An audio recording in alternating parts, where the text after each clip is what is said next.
Forgo the PowerPoint. I'm sure you've seen enough PowerPoints in your life, so I'm just going to talk to you. So, to fáilte róh go léir, agus mar a dúirt an tuachtarán, tá a réalaigh aonta tábhachta in sa cheantar seo, agus in san ollscoil seo, agus chuirmuid béim an idigus trí bhain na Gaeilge fásta.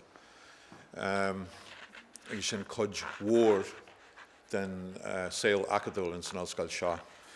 Welcome, my name is Paul Doherty, Registrar and Deputy President, and one of the, what I've just been saying for those of you who don't have Irish is that, as the President outlined, our location here on the Western Seaboard, and indeed as the Rooney, the University Secretary just outlined, our statutory obligations to Irish mean that Irish occupies a particularly important place in this university.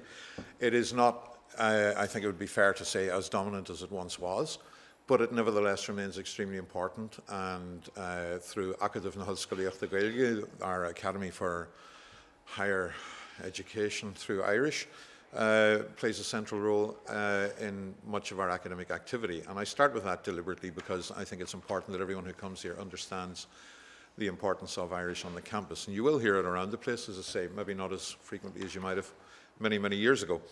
I'm a relative newcomer myself, I should say. I came here 4.5 years ago, and my disciplinary background is German.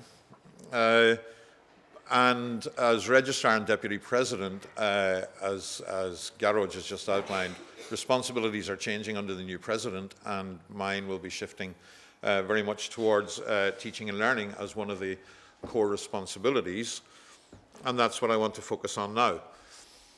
But even as I talk about teaching and learning, I have to emphasize that we are a research-led university, and we expect all of our lecturers to be up to speed on research, to engage in research. We have a small number of academics whose duties are primarily focused on teaching, but that includes scholarship research, and we encourage them to engage in research, and certainly at the very minimum to be absolutely up to date with the scholarship in their field. But we're a research-led university, and that informs what we try to achieve with our students. That said, students, of course, are the highest proportion of our income. And it is incumbent on us to make sure that the delivery of teaching in the university is of the highest standards. And we have a number of initiatives in the university to promote that. The Centre for Excellence in Learning and Teaching, led by Dr. Ian McLaren, plays a central role in that, and it also runs a teaching qualification, a higher education teaching qualification, that I think has about 30 places on it per year, and I would like to see that expanded in the coming years as well. But if you're here for the long haul, or even if you're going to be here for a short time, it's something that you might want to look at and discuss with Dr. McLaren. We have a number of initiatives, if I can put it like that, which I think are about promoting and enhancing the student experience. One of them is a national one, the ISSE, the Irish Survey of Student Engagement, and this university has had a strong participation rate in that in recent years under the leadership of Dr. Pat Morgan, who retired at the end of August there. She was the Vice President for the Student Experience, and that is something that we intend to continue. We are currently leading one of the 5 strands in a national programme on student engagement in higher education, InStep, which is about promoting student involvement in the development and planning of courses. It's not about surrendering the expertise that academics have to the wishes of students, and I need to spell that out very clearly, but it is about bringing students in and developing them and developing their capacity to think on and reflect and feed into and enhance the courses and the nature of the courses that we do. And that's right across the board. I should say we are a comprehensive university. Not every university in the state, not every university internationally can say that of itself. Someone joked, and those of you who are familiar with the developments in higher education here in the Republic will know that there is a move towards creating technical universities here. But someone joked to me whenever that was first mooted that we already have a technical university in the west of Ireland. It's called NUI Galway.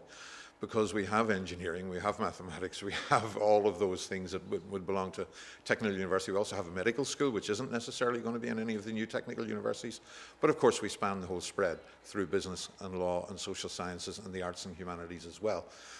And it's extremely important that you realize that all of that is what goes to make this university both teaching and research, and in terms of really what we are in terms of our identity. It makes it very diverse. It means that, for example, when prospective students are coming here and their parents are coming here, there is a whole range of things to absorb. But it works very well, and some of our subdivisions, the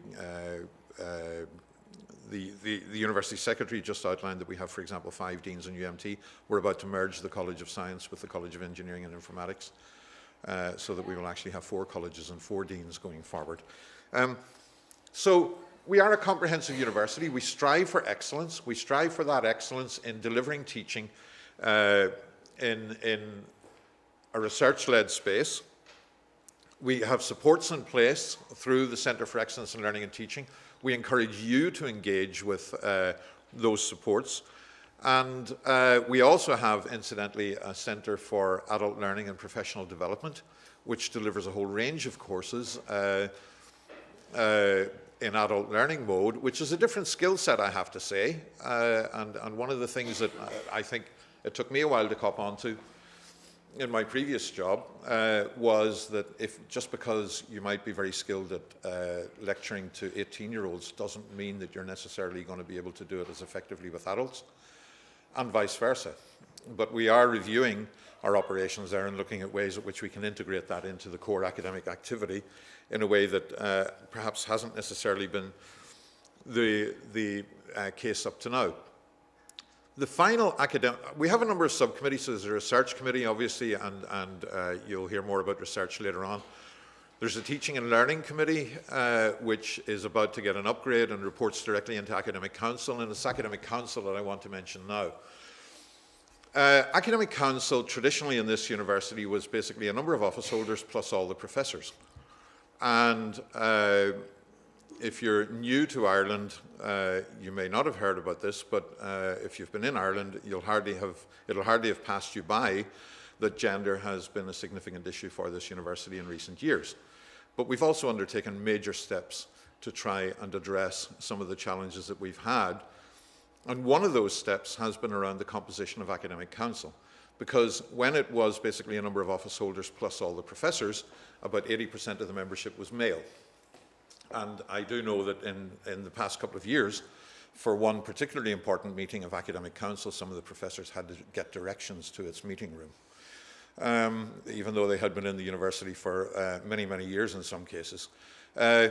That's all changed, and work done by the Vice President for Equality and Diversity, Anne Scott, together with a number of other colleagues, including Brian Hughes, Dr. Brian Hughes, the Director of Internationalisation, has led to elections to an academic council that is now meeting the requirement that the university has for all its committees, which is all its significant decision-making committees, which is that the membership be at least 40% male and 40% female. And we are just beginning to get into the space of what inclusion means and diversity means beyond gender, but no doubt there will be developments going forward, but at the moment and in recent years the focus has been on gender. Academic Council is the final academic authority of the university. So if you're proposing new courses, if you're proposing to change the regulations around capping repeats of exams or anything like that, the weightings that will be used in a module, a lot of that will be proposed locally. Some of it will be decided locally in the school or in the discipline, or sometimes it'll come to a faculty/college committee for approval, but ultimately a number of the major decisions and most of the academic responsibility, all of the academic responsibility lies with Academic Council. And it is really, yes, it reports to governing authority, and governing authority has overall responsibility for everything, but fundamentally and in practice, governing authority is not going to second-guess the academic judgment of Academic Council, so it, in effect, is the final academic authority of the university. And so that, in a sense, is the broad structure, but I'm going to shift the focus slightly and just say a little bit about your own yourselves and offer a few thoughts in terms of how you contribute to delivering that. And I'm aware that some of you are researchers who may not necessarily have too many teaching duties in the next couple of years. Others will be in the thick of it. It is extremely important that even as you are fulfilling the university's mission, be it delivering teaching or delivering research or operating in one of the units where you're not necessarily meeting the students on a daily basis, but where your contribution is just as critical to actually to enabling the university to deliver on that core mission. Our rationale is, in effect, the students and the research. But frankly, not everybody is in the thick of that. There's so much needs to go on around that, and all of that is critical. And in the middle of that, I think it's really important that you, whatever stage of your career you're at, but especially if you're in the early stage, you think strategically about what it is you're going to do. In the bad old days, and I don't know if anybody still tries and does this, fresh blood into academic departments certainly was seen as people you could dump everything onto, right? And I experienced that myself when I went into my first academic job, where I was made studies advisor for every student in German in the institution I went into, and course director for all of the degrees in German, etc., and given a 17-hour-a-week teaching load while I watched one or two senior colleagues sit on 5 or 7 a week. That can no longer happen, and you have got to be clear that you have the right to go to your head of school, that you have got the right to basically plan strategically around your own career going forward, and to think about not only how you can contribute, but also what the university is doing for you, what your line manager is doing for you to enhance and develop your career. Seek mentors. If they aren't being offered to you, seek out mentors. It might be in your own department, it might be in another department, it might be somebody senior, it might be somebody that came in 2 years ago, and they just happen to know a bit more than you, but you know, they maybe have the nous in a way that someone who's been here 20 or 30 years might actually occasionally. Would never happen in Galway, of course, but I've heard it happens in other universities, that they sometimes feel a little bit tired and they're not necessarily the greatest at mentoring you. So, and if you are assigned a mentor and you're not happy with that, do actually go to the head of school and talk about that. It is important that you develop your career for yourself while you are here. And why do I say that? Because that's not an encouragement to be selfish. It's because if you're developing your career, you're more likely to be happy, and therefore the university is going to be better for it overall. And I think it's critical to see that symbiotic relationship, that actually a happy university is one in which its employees are happy. That sounds desperately cliched and something that the head of Google or something might stand up and say, right?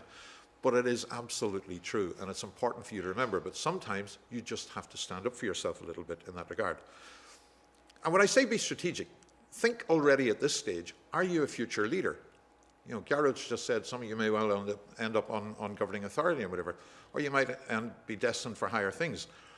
I don't know about you, but I get the impression that most people in the academic pathway, they go in because they love the subject, because they really want to engage in it. But you get into the thick of it, you find you have to go to this committee, you have to go to that committee, you look at some senior responsibility that needs to be taken on, and you think, I could do that, and more to the point, I would enjoy doing that. Or occasionally you look at it and you see who's lined up for it and you think, oh, Jesus, I hope it's not. I better do it myself. There can be all sorts of motivations. But if you've got that talent, be strategic, plan ahead, think ahead. There's nothing wrong with being ambitious. But be collegial with it. Be a team player with it. Okay? There's a thing called enlightened self-interest. Look it up. It's an extremely important concept, I think, in advancing any society and advancing any organization. Get a work-life balance, okay? Now, I'm a slight hypocrite on that because I was writing a document at 1:45 this morning, but it was because I had been doing some family stuff earlier and was making up the time. So, yes, you might need to be a little bit flexible, but do make sure you get a work-life balance. Work is not the be-all and end-all of our existence. It's an important part of our existence and can bring tremendous satisfaction, but do be conscious of that. I made the point that everyone contributes. I've been in too many work environments where basically administrators get terribly fed up with academics who they think spend all their summers on holiday. And academics get terribly fed up with administrators who they think go home at 5 o'clock and switch off the computer and don't look near it until 9 o'clock the next morning. And I'm not sure how you square all that with work-life balance, but I know most academics in this day and age do not spend the summer on holiday. And I know that many administrators, whether they should or shouldn't is another matter, will actually respond to emails at 11 o'clock at night. I would suggest to you, if you're going to send an email at 11 o'clock at night, unless you really have no other option because of some grant deadline, and frankly you probably should have planned better ahead, then send it on delayed sending, which is a facility in Outlook. Do not send before 8:30 a.m. the next morning or something like that. You can write any email at any time of the night you want and fix it so that it won't actually be delivered until 8:30 the next morning. So make use of that facility so that actually you're not encroaching on somebody else's attempt to maintain a work-life balance. Mind you, if they're looking at their iPhone at 11:30 at night, it's their own fault. And finally, whether you're here on a short-term contract, whether you're here on a long-term contract, whether you see your career as potentially, for whatever reasons, be it the fantastic environment around your discipline, be it that you've got family ties in the west of Ireland, be it that you love walking the hills of Connemara, or indeed you just like to be in an environment where the Irish language is extremely important, make the most of your career and make sure that we get the most out of you for ourselves, but for you. If you stay, great. If you leave, then hopefully when you leave, we will have a friend wherever you go. And I think that is probably the key message that I would leave you with. Thank you very much.